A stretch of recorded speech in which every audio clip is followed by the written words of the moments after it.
राजपूत काल first part हमने कर लिया था राजपूत काल का। अब राजपूत काल में कुछ और साइट्स है जो बची हुई है, उनके ऊपर चर्चा करते हैं। तो देखिए, सबसे पहले हम बात करते हैं, ये जो 1 नंबर वाला है ये कौन सी जगह है। अगर आप पहचान पा रहे हैं तो एक बार कोशिश करके देख लीजिए। ठीक है, अब मैं बताता हूं अगर आप सोच चुके हैं तो। देखिए, ये जगह है धार। धार, ठीक है। ये पेन ठीक से चल नहीं रहा है तो आई थिंक ब्लैक ही ठीक, नहीं ब्लैक से हम लिखे हुए हैं। तो कौन सा कलर ठीक रहेगा, कौन सा कलर, हाँ ये ठीक दिख रहा है ना। तो ये हो गया धार। ठीक है, तो जो पहली साइट है ये हो गई धार। तो ये जो धार है ये क्यों फेमस है राजपूत काल में, क्या था यहाँ पे, तो आपको बता देता हूँ। तो ये धार है, ये अपने आप में एक जिला है। ठीक है, और धार को क्या क्या था ना, जो मिहिर भोज थे, मिहिर भोज का नाम तो आपने सुना ही होगा, प्रतिहार शासक थे मिहिर भोज। तो प्रतिहार शासक मिहिर भोज ने क्या किया था, इसको अपनी राजधानी बना लिया था। ठीक, तो नीचे लिख देता हूँ क्योंकि नीचे हमारी साइट्स नहीं है। तो जो प्रतिहार शासक थे मिहिर भोज, तो मिहिर भोज ने क्या किया था, इसको अपनी राजधानी बना लिया था। ठीक है, और दूसरी घटना क्या थी, जो चालुक्य शासक थे, कौन, सोमेश्वर प्रथम। तो जो कौन थे, सोमेश्वर वर्मन, सोमेश्वर प्रथम। ठीक है, कौन थे ये चालुक्य शासक थे। और क्या किया था इन्होंने, इन्होंने ना जो धार की राजधानी थी ना उसको विनिष्ट कर दिया था यहाँ पे आक्रमण करके। कौन थे ये, चालुक्य। ठीक है, तो चालुक्य शासक सोमेश्वर फर्स्ट, आहोमल भी बोलते थे इसको। तो इसने क्या किया, यहाँ पे आक्रमण करके धार को नष्ट कर दिया था। ठीक है, और जो उदयपुर का एक अभिलेख मिला है हमें, तो उसमें लिखा गया है कि मिहिर भोज ने यहाँ पर क्या किया था, बहुत सारे मंदिरों का निर्माण करवाया था। ठीक है, तो दो चीजों के लिए फेमस है ये, एक तो मिहिर भोज जो यहाँ पे थे, उन्होंने इसको अपनी राजधानी बनाया था और यहाँ पे बहुत बहुत सारे मंदिर बनवाए थे। और दूसरी बात क्या थी, सोमेश्वर फर्स्ट जो चालुक्य शासक थे, उसने धार पर आक्रमण किया था और धार को नष्ट कर दिया था। ठीक है, तो ये दोनों नाम आपको ध्यान रखना है, एक तो मिहिर भोज और दूसरा सोमेश्वर फर्स्ट, ये दोनों बहुत इंपॉर्टेंट नाम है। ठीक है, अब चलते हैं हम लोग दूसरी साइट पे। दूसरी साइट ये रही। ठीक है, अब यहाँ पे क्या था देखते हैं। तो ये जगह है भोजपुर। ठीक है, तो कौन सी जगह है ये, भोजपुर। ठीक है, दूसरी जगह का नाम क्या है, भोजपुर। अब भोजपुर में क्या हुआ था, तो भोजपुर जो है इसकी स्थापना भी मिहिर भोज ने ही की थी। ठीक है, ध्यान रखना है, मिहिर भोज राजपूत काल में थे, काफी एक्टिव शासक थे, जो वर्तमान में मध्य प्रदेश राज्य के रायसेन जिले में है। ठीक है, तो कौन सा जिला है, रायसेन। रायसेन जिले में पड़ता है अभी भोजपुर, है ना। और मिहिर भोज जो थे ना, ये संस्कृत के प्रकांड विद्वान थे, और इन्होंने भोजशाला नाम से एक संस्कृत विद्यालय का निर्माण करवाया था भोजपुर में। ठीक है, तो नाम से भी स्पष्ट हो रहा है थोड़ा थोड़ा, भोज मतलब मिहिर भोज होगा ये। और कौन से जिले में है, रायसेन जिले में पड़ता है। और यहाँ पे क्या किया था इसने, इसने भोजपुर भाषा में यहाँ पे संस्कृत विद्यालय बनवाया था। ठीक है, तो संस्कृत विद्यालय आप लिख सकते हैं, आप संस्कृत विद्यालय बनवाया। ठीक है, तो संस्कृत विद्यालय बनवाया था मिहिर भोज ने। तो ये ध्यान रखना है, दोनों साइट्स बहुत इंपॉर्टेंट है, धार और भोजपुर, दोनों का लिंक कहां से है, मिहिर भोज से है। ठीक है, और धार को नष्ट किसने किया था, सोमेश्वर फर्स्ट ने। और मिहिर भोज ने क्या किया था, यहाँ पे भोजपुर में संस्कृत विद्यालय, विश्वविद्यालय, संस्कृत विद्यालय बनवाया था। ठीक है, कितना हो जाएगा। इसके बाद में एमपी में हमारी एक साइट है उज्जैन। ठीक है, तो ये उज्जैन काफी फेमस है। तो उज्जैन देखिए धार और भोजपुर के बीच में पड़ता है उज्जैन, है ना। तो ये हो जाएगा अपना उज्जैन। तो ये हो गया अपना उज्जैन। ठीक है, तो उज्जैन की डिटेल्स मैं इधर लिख देता हूं। ठीक है, कोई दिक्कत नहीं है। ठीक है, तो उज्जैन के बारे में क्या था, देखिए ये भी एमपी में पड़ती है, मैं बता चुका हूं आपको। और यहाँ पे क्या था, कुछ इतिहासकार ऐसे बोलते हैं कि जो प्रतिहार थे ना, वो भारत के मूल निवासी थे, और उन्होंने शुरू में उज्जैन में ही अपनी सत्ता स्थापित की थी। ठीक है, और उज्जैन में जैसा कि आपको पता है महाकाल का मंदिर है, ये तो सबको पता है, महाकाल, जय महाकाल, है ना। और आजकल तो रील्स भी बहुत वायरल हो रही है महाकाल के नाम से। तो महाकाल का मंदिर कहाँ है, ये है उज्जैन में। ठीक है, और आपको ये भी पता होगा कि जो कुंभ के मेले लगते हैं 12 वर्षों में एक साल के लिए, तो 4 जगहों पे लगते हैं इंडिया में, है ना। तो कहाँ कहाँ पे लगते हैं, एक तो हरिद्वार हो गया, एक प्रयाग हो गया, एक नासिक हो गया, और चौथा स्थान उज्जैन है। तो ध्यान रखना, जो कुंभ के मेले लगते हैं 12 साल में एक बार लगता है, और उनमें से एक स्थान कौन सा है, उज्जैन है। बाकी 3 स्थानों के नाम भी आपको ध्यान रखना है, हरिद्वार, प्रयाग और नासिक। ठीक है, इतना ध्यान रह ही जाएगा, इसमें कोई दिक्कत मुझे नहीं लगती आपको होने वाली है। तो उज्जैन भी याद रह जाएगा। अब चौथी साइट जो एमपी की है वो कौन सी है, तो एमपी की जो चौथी साइट है वो है अपना खजुराहो। खजुराहो के बारे में कौन नहीं जानता, खजुराहो। ठीक है, तो खजुराहो के बारे में देख लीजिए आप। खजुराहो कहाँ पड़ता है, एमपी के छतरपुर जिले में पड़ता है। तो खजुराहो की डिटेल मैं यहाँ लिख देता हूँ। खजुराहो कहाँ पे पड़ता है, खजुराहो पड़ता है एमपी का एक जिला है, क्या नाम बताया, छतरपुर। ठीक है, छतरपुर, छतरपुर जिला आपको ध्यान रखना है। देखिए, डिस्ट्रिक्ट अगर आपको ऐसे याद करवाने से याद हो जाती है तो आप बिल्कुल याद करिए, है ना। और अगर आपको याद नहीं रह रही है याद करवाने के बावजूद, तो फिर आप उसको स्किप कर सकते हैं, लेकिन खजुराहो तो ध्यान ही रह जाएगा, छतरपुर। ठीक है, और ये भी एक वर्ल्ड हेरिटेज साइट है। और खजुराहो में जो चंदेल थे उन्होंने काफी सारे मंदिर बनवाए थे,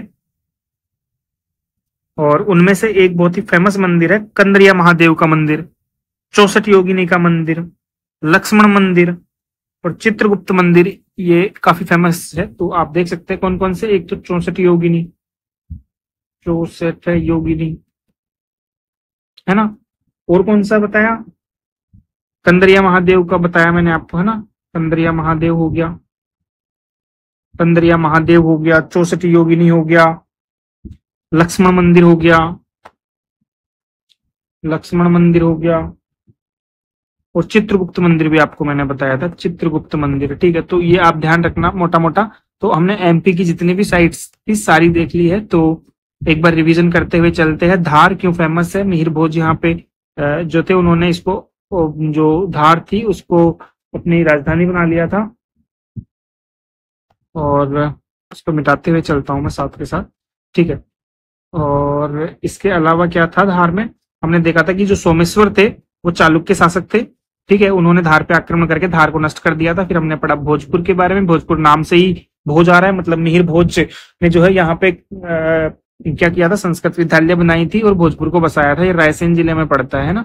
फिर हम देखते हैं उज्जैन। तो उज्जैन में हमने कहा कि उज्जैन में मंदिर लगते हैं, एक तो महाकाल का मंदिर है, और ये महाकाल का जो 12 कुंभ होते हैं उनमें से एक जगह अपने कहाँ पर है, ये यहाँ पर भी है। ठीक है, और फिर हमने खजुराहो की बात की थी। खजुराहो के जो मंदिर है चंदेलों ने बनवाए थे, और इसमें बहुत सारे मंदिर थे, जैसे कंदरिया महादेव का मंदिर, 64 योगिनी मंदिर, लक्ष्मण मंदिर, छतरपुर का मंदिर। ठीक है, तो ये भी याद रह जाएगा। ठीक है, तो इतनी डिटेल्स हमने पढ़ ली है। अब आगे पढ़ते हैं। तो देखिए, अब हम आते हैं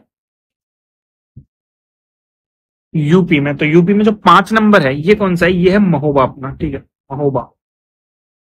ठीक है, तो महोबा काफी फेमस है, आपको याद होगा महोबा के जो प्रसिद्ध सेनापति थे आला और उदल, उनके ऊपर अटैक करा था पृथ्वीराज चौहान ने, और इसमें आला और उदल दोनों मारे गए थे। तो ये काफी फेमस लड़ाई थी, ये आपको ध्यान होगा यहाँ पे।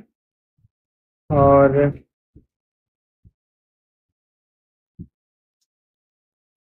कहाँ पे पड़ता है, ये बुंदेलखंड में पड़ता है ना। तो ये बुंदेलखंड का ध्यान रखना है। और ये चंदेल जो थे उनकी राजधानी थी ये। ठीक है, तो चंदेल थे, चंदेल शासक ही थे वो। जब महोबा पर आक्रमण किया था तो चंदेल शासक कौन थे, परमर्दी देव, और उसके सेनापति थे आला और उदल। तो आपको थोड़ा सा इसका डिटेल ध्यान रखना है।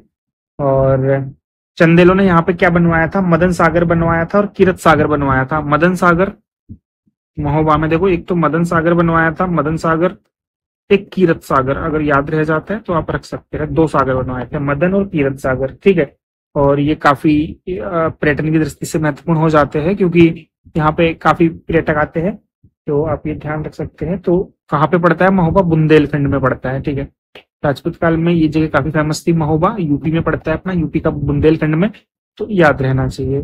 ठीक है, फिर छठे नंबर पे हम देखते हैं, छठे नंबर पे अपना पड़ता है वाराणसी। तो वाराणसी के बारे में खास बात क्या है, तो देखिए वाराणसी तो यूपी में पड़ता है, ये हमें सबको पता है। ठीक है, और ये जिला भी है एक, और काफी धार्मिक जिला है यहाँ पे। और मोदी जी की वजह से तो काफी हॉट सीट हो गई है ये, है ना, तो आपको ध्यान रखना है। और महाजनपद काल में भी ये काफी फेमस जगह थी। और जो राजपूत काल में यहाँ पे कौन थे, घेड़वाल, तो घेड़वाल वंश के शासक जो थे चंद्रदेव, उन्होंने क्या किया था, यहाँ पे अधिकार कर लिया था। ठीक है, तो चंद्रदेव घेड़वाल जो संस्थापक थे घेड़वालों के, कौन थे, चंद्रदेव, उन्होंने यहाँ पे अधिकार कर लिया था, है ना। और इसको अपनी राजधानी भी बनाया था जो घेड़वाल थे उन्होंने, वाराणसी को। और आगे चल करके लगभग 185 ईस्वी के आसपास, है ना, क्या हुआ था, जो घेड़वाल थे इन्होंने गुर्जर प्रतिहारों को भी यहाँ से हटा दिया था और यहाँ पे अधिकार कर लिया था। कब, 1085 के आसपास, है ना, तो ये ध्यान रखना है आपको। और इसको अपनी राजधानी भी बनाया था घेड़वालों ने। ठीक है, तो ये बातें हो गई वाराणसी के बारे में। तो वाराणसी किसकी राजधानी थी, आपसे अगर कभी पूछा जाए तो भूलना नहीं है, घेड़वालों की थी। ठीक है, और बनाया किसने था, चंद्रदेव घेड़वाल ने, सॉरी, चंद्रदेव घेड़वाल ने अधिकार कर लिया था यहाँ पे, बाद में इसको राजधानी बनाया गया था। ये थोड़ा सा ध्यान रखना है। ठीक है, महोबा में आपको 2 झीलें याद रखनी है, मदन सागर और कीरत सागर। चंदेल के लिए फेमस था महोबा, ये भी ध्यान रहेगा। चंदेल शासक थे परमर्दी देव। तो ये 5 नंबर आपका मैं यहाँ से हटा देता हूँ। अब वाराणसी हमने पढ़ ली है, तो वाराणसी भी धार्मिक जिला है यहाँ यूपी का। ठीक है, तो ये ध्यान रहेगा। इसके बाद में हम लोग चलते हैं 7 नंबर पे। ठीक है, तो देखिए 7 नंबर पे क्या है, कालिंजर। ये कौन सी जगह है, कालिंजर, कालिंजर। ठीक है, तो कालिंजर में क्या था, देखियो, एक तो ये यूपी के बांदा जिले में पड़ती है कालिंजर, कालिंजर बांदा जिले में है। बांदा, बांदा कहाँ पे, कालिंजर। ठीक है, ध्यान रखना। और कालिंजर में एक किला है, आपने काफी बार नाम भी सुना होगा। तो कालिंजर का जो किला है ना, ये चंदेल शासकों ने बनवाया था। ठीक है, ये ध्यान रखना। और बाद में क्या हुआ था, सोलंकी शासक थे, उन्होंने यहाँ पे अधिकार कर लिया था। तो बनाया किसने था कालिंजर का किला, चंदेलों ने। ठीक है, तो कालिंजर का किला चंदेलों ने बनवाया था। देखिए ऊपर ये बिंदी लग रही है, तो आप कंफ्यूज नहीं होंगे, आपको याद आ जाएगा इजीली, चंदेल और कालिंजर में। ठीक है, लेकिन यहाँ पे कुछ टाइम के बाद में क्या हुआ था, रीवा के कौन थे, रीवा के जो सोलंकी थे, ठीक है, रीवा के जो सोलंकी थे, उन्होंने यहाँ पे अटैक करके इस पे अधिकार कर लिया था। ठीक है, और कालिंजर के किले पर जब अधिकार करा था, तो इसी टाइम पे शेर शाह सूरी मारा गया था। शेर शाह सूरी भी कालिंजर के किले पे लड़ता हुआ मारा गया था, है ना। तो ये ध्यान रखना है। हालांकि ये मध्यकाल का हो गया, लेकिन कोई बात नहीं, आप जितनी ज्यादा इन्फॉर्मेशन कलेक्ट करोगे, आपको मैपिंग में उतने ही ज्यादा नंबर आने की संभावना रहती है। ठीक है, तो ये भी हमारा हो गया 7 नंबर। आपको एकदम लोकेशन ध्यान रखनी है, कालिंजर की भूलना नहीं है बिल्कुल भी। तो कालिंजर देखिए लगभग मिडिल में पड़ रहा है यूपी के, है ना, तो कालिंजर को हटा देते हैं।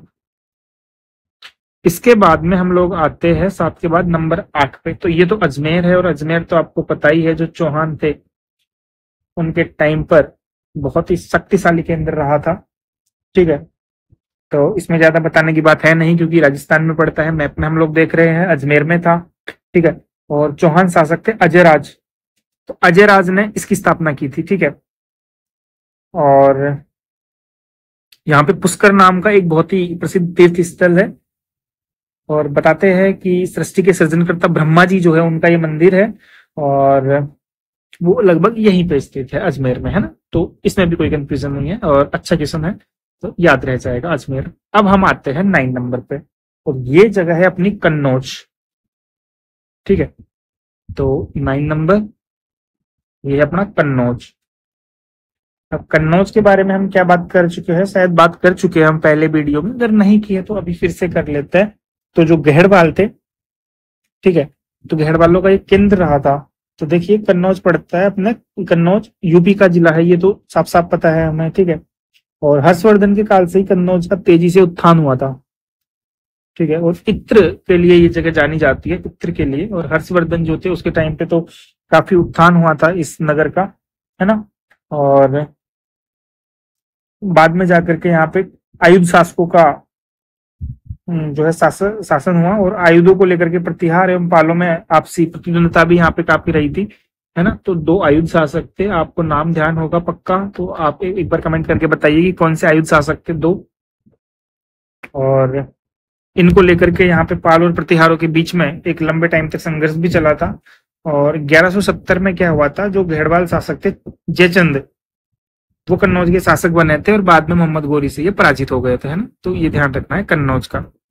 इसके बाद में हमारा लास्ट आता है 10वें नंबर पे इंद्रप्रस्थ। तो इंद्रप्रस्थ जो है इसको वर्तमान दिल्ली भी कहा जाता है। और तोमर शासक थे अनंगपाल। ये क्वेश्चन कहीं पे पूछा गया है, तोमर शासक थे अनंगपाल, अनंगपाल तोमर शासक, ठीक है। तोमर शासक थे अनंगपाल, ठीक है। तो इन्होंने क्या किया था, इन्होंने दिल्ली नाम, इसका नाम पहले दिल्ली रखा था, दिल्ली, है ना, अभी हम दिल्ली बोलते हैं ना, तो इसका नाम इन्होंने दिल्ली रखा था, ठीक है। और बाद में चौहान शासक थे विग्रहराज चतुर्थ, तो उसने क्या करा था, तोमरों से इसको छीन लिया था। तोमरों से दिल्ली को किसने छीना, विग्रहराज चतुर्थ ने। तो विग्रहराज चतुर्थ एक शक्तिशाली शासक थे, तो आपको ध्यान रखना है कि विग्रहराज चतुर्थ ने तोमरों से भी ये छीन लिया था, है ना। और इसका नाम दिल्ली से क्या कर दिया, दिल्ली, इतना याद रह जाएगा, है ना। तो इस तरीके से हमने जो राजपूत काल था उसको भी कंप्लीट कर लिया है फाइनली, है ना। 2 पार्ट में कवर करा। पार्ट 1 आप प्रीवियस वीडियो देख सकते हैं, और ये वाला जो है इसमें हमने लगभग राजपूत काल कंप्लीट कर लिया है। अब इसी तरीके से आगे बढ़ेंगे और नेक्स्ट वीडियो लेकर के आते हैं जल्दी ही, तब तक आप याद कीजिए। हाँ, थैंक यू।